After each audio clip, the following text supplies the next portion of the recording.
कोराडी में मीडिया से बातचीत के दौरान महाराष्ट्र के महसूल मंत्री चंद्रशेखर बावनकुळे ने सबसे ऊंची हनुमान मूर्ति परियोजना को लेकर जानकारी दी। उन्होंने बताया कि मध्य भारत से 206 फुट ऊंचे फाउंडेशन पर 162 फुट की हनुमान जी की भव्य मूर्ति स्थापित की गई है और इसका अंतिम कार्य अब तेजी पर है। बावनकुळे ने कहा कि यहाँ 7D हनुमान चालीसा प्रोजेक्टर भी लगाए जाएंगे, जिससे मूर्ति विभिन्न रूप में दिखाई देगी।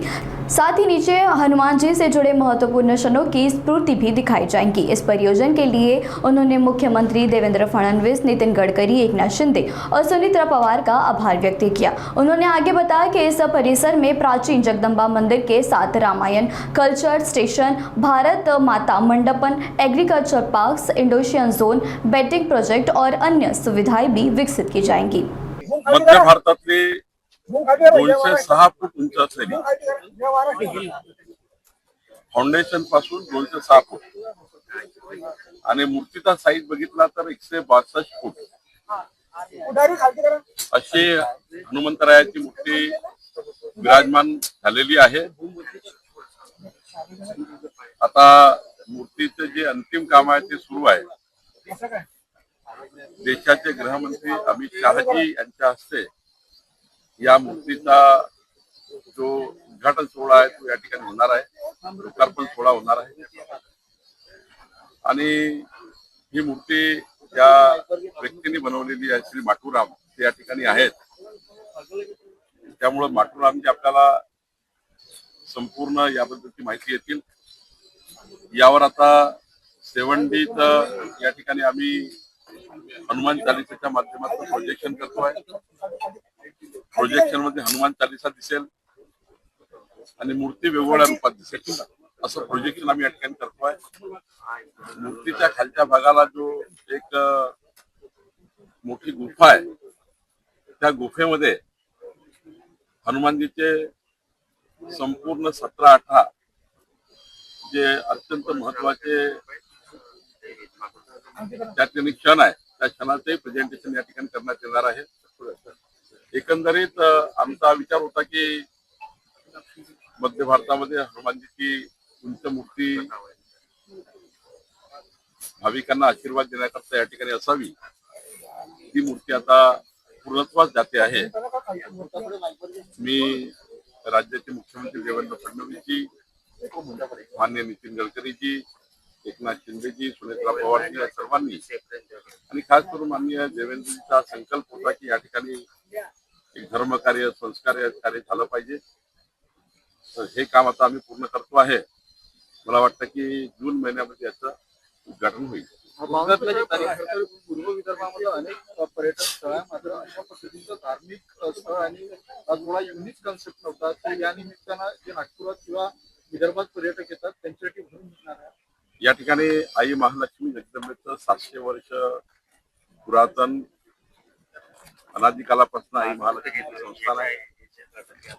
या ठिकाणी 3-4 महत्वाच्या बाबी आपण केलेल्या आहेत। एक तर भारतीय विद्या भवन ट्रस्टच्या माध्यमातून रामायण कल्चरल सेंटर, भारत माता मंडपम या ठिकाणी आता 7D सायक्लोरामा थिएटर या ठिकाणी येणार आहे, ज्यामध्ये वीज प्रकल्पातून वीज कशी तयार होते, ती कशी ट्रान्समिट होते, कशी डिस्ट्रीब्यूट होते याचे एक प्रेझेंटेशन असणार आहे। ते सायंटिफिक लेवलचं असणार आहे। जगाचा टूर 32 देशातून फिरून आलो असा एक टूर अरेंज केला जाणार आहे। या ठिकाणी ऍडव्हेंचर पार्क होत आहे, चिल्ड्रन किड झोन होत आहे, बोटिंगचा एक मोठा प्रकल्प आम्ही सुरू करतोय, एक हाऊस बोट या ठिकाणी करण्याचा विचार करतोय, रेस्टॉरंट बोट तयार करण्याचा विचार करतोय, 350 एकरचा तलाव आहे। एवढंच नाही, एक स्किल युनिव्हर्सिटी 500 मुलांना residential school university, skill university म्हणजे मुलांना जगातलं सर्वात चांगलं प्रशिक्षण देणे, ऍडव्हान्स प्रशिक्षण देणे आणि जॉब क्रिएशन करता सेंटर बनवणे, हे सुद्धा आम्ही या ठिकाणी करतोय। 500 मुला मुलींचं हॉस्टेल आम्ही या ठिकाणी बांधतोय। आमच्या या ठिकाणी अजून त्या ठिकाणी महत्वाचे प्रकल्प आहेत। एक 800 मुलांना 1 रुपया शाळा शिकवणारी शाळा, सीबीएसई शिक्षण आणि स्टेटचं शिक्षण 800 मुलांना 1 रुपयात आम्ही देतोय। असे अनेक प्रकल्प आपण बघितलं असेल। आता राज्यस्तरीय कबड्डी स्पर्धा झाली, असे स्पोर्ट असतील, हेल्थ असेल, आरोग्य असेल, शिक्षण असेल, स्किल युनिव्हर्सिटी असेल। या ठिकाणी एक लायब्ररी जी होते आहे 3 लाख पुस्तकाची लायब्ररी, ज्यामध्ये वेदापासून तर आर्यापर्यंत या देशाचा इतिहास, महामानव डॉक्टर बाबासाहेब आंबेडकरजींच्या संविधानातनं त्या ठिकाणी आपल्याला जे मिळालं ते, आणि 3 लाख पुस्तकाची एक ही लायब्ररी या ठिकाणी येत आहे. त्याचं काम NBT नॅशनल बुक डेपो करत आहे.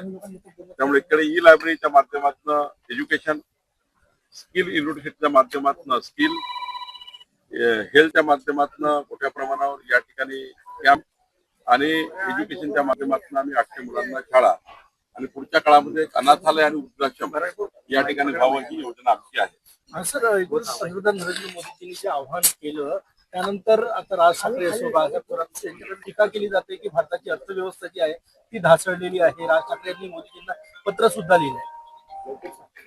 बाळासाहेब थोरात आणि जे कोणी टीका करतात त्यांना माझा सवाल आहे की महात्मा गांधीजींनी स्वदेशीचा नारा दिला होता. स्वदेशीचा नारा पुढे नेणे काही चूक असेल तर मग त्यांनी सांगावं. मोदीजींनी काय म्हटलं की स्वदेशीचा वापर जास्त करा. पेट्रोल डिझेलचा पर्याय काय, तर इथेनॉल आहे जे देशामध्ये बनतं. विजेचा पर्याय, गॅस सिलेंडरचा पर्याय काय, तर आपल्या देशामध्ये सोलर शेगडी आहे. सोलरवर 12 तास वीज देणारी इलेक्ट्रिक शेगडीमध्ये स्वयंपाक तयार होतो. गॅस सिलेंडर 50% कमी करता येतं. त्या ठिकाणी सोनं चांदी विदेशातलं आयात करण्याऐवजी आपल्या देशातलं सोनं चांदीच त्या ठिकाणी आपल्या फिरलं पाहिजे. विदेशात पैसे देऊन काय उपयोग आहे. स्वदेशीचा नारा अनादी कालापासून आपल्या पूर्वजांनी दिला आणि आता माननीय मोदीजींनी दिला आणि महात्मा गांधीजींनी हाच नारा दिला होता. महात्मा गांधीवर टीका करतील का बाळासाहेब थोरात आणि विरोधक? शेवटी मोदीजींनी सांगितलं तेच महात्मा गांधीजींनी म्हटलं होतं, तेच त्या ठिकाणी आपल्या पूर्वजांनी सांगितलं आहे. मला असं वाटतं याच्यामध्ये हे राजकारण करू नये. जनतेला पुन्हा काउन्सिलिंग केलं पाहिजे. हा ठीक आहे, काही आम्ही आमच्या वाहनात कटुती केली पाहिजे का, तर आम्ही कटुती करू. जर वाटलं तर आम्ही कटुती करू. काही प्रश्न होता की मंत्र्यांना आकडा कमी केला पाहिजे. आम्ही त्या ठिकाणी काही असं नाही की आम्ही करणार नाही. तर त्या ठिकाणी नुसतं विरोधासाठी विरोध करू नका. मोदीचा सल्ला किंवा मोदीची सूचना किंवा जे काही निवेदन त्यांनी केलं आहे किंवा त्यांनी आवाहन केलं आहे त्या आव्हानाला पॉझिटिव्ह घ्या. स्वदेशीचा नारा स्वीकारा आणि त्या ठिकाणी विदेशी वस्तूवर मात्र त्या ठिकाणी खर्च कमी करा, एवढंच मोदीजींनी म्हटलं आहे. नाना पटोले यांनी पत्र लिहिलेलं आहे. त्यांनी म्हटलं की अनावश्यक शासकीय दौऱ्यानं होणारा खर्च कमी करा, चार्टर किंवा प्लेन वापरण्यावर कमी करा. कोण वापरताय? एखाद वेळी अर्जंट असेल तरच वापरताय. कोणी खूप तातडीचं आहे. आपण बघा, माझ्या वर्षभराच्या याच्यामध्ये मी 4-5दा आणि जेव्हा अर्जंट तेव्हाच गेलो. आमचे मंत्री जात नाही फार. मान्य मुख्यमंत्री, उपमुख्यमंत्री तेवढा त्यांचा बिझी, राज्याचा मुख्यमंत्री फारच बिझी असतात. त्यामुळं त्यांचा तुम्ही सवाल सोडला तर राज्याचा कुठले मंत्री काय वापरतात? तुम्ही वापरतात. वरिष्ठ मंत्री आहात, भाजपच्या मंत्र्यांना सल्ला देणार का की त्यांनी आपला ताफा ऑलरेडी कमी करावा? मुख्यमंत्र्यांनी सल्ला दिलाय सर्वांना. ऑलरेडी सर्व मुख्यमंत्र्यांनी स्पेशल फ्लाईट वापरण्याकरता त्यांची मंजुरी घ्यावी लागते.